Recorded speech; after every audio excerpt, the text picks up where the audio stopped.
Chapter 8, Mistaken Sensitiveness. Dear Sister M., your case is upon my mind, and I cannot forbear to commit to writing my convictions from what I have seen in regard to you. I am satisfied that you are wandering in mist and darkness. You do not see things in the right light. You blind your eyes in regard to your own case by excusing yourself thus.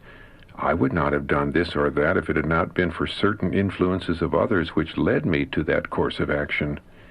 You are continually finding fault with circumstances, which is nothing less than finding fault with providences. You are continually casting about for somebody or something to answer the place of a scapegoat, upon which you can lay the blame of having brought you into a position to feel and speak unworthy of a Christian. Instead of simply censuring yourself for your defects, you censure the circumstances and occasions which led you to develop the traits in your character which lie dormant or hid beneath the surface, unless something arises to disturb and arouse them to life and action. Then they appear in all their deformity and strength. You deceive yourself with the idea that these unamiable traits do not exist until you are brought into positions which make you act and speak in a manner that reveals them to all. You are not willing to see and confess that it is your carnal nature which has not yet been transformed and brought into subjection to Christ. You have not yet crucified self. You sometimes pass along days and weeks without developing the spirit of evil which I have named impatience, and a dictatorial spirit, a desire to control your husband.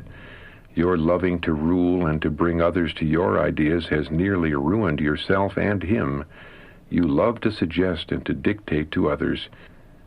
You love to have them feel and see that you have the very best light and are especially led of God. If they do not, you begin to surmise, to become jealous, to feel a spirit of unrest. You are dissatisfied and exceedingly unhappy.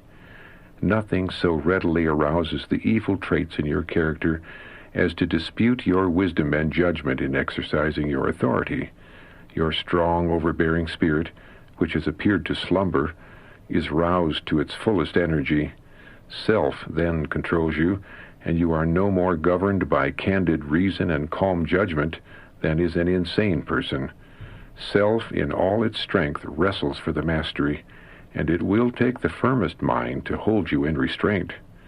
After your fit of insanity has gone by, then you can bear to have your course questioned. But you stand ready to justify yourself by the plea that you are so sensitive, you feel so deeply, you suffer so much. I saw that all this will not excuse you in the sight of God. You mistake pride for sensitiveness. Self is prominent. When self is crucified, then this sensitiveness or pride will die. Until then, you are not a Christian.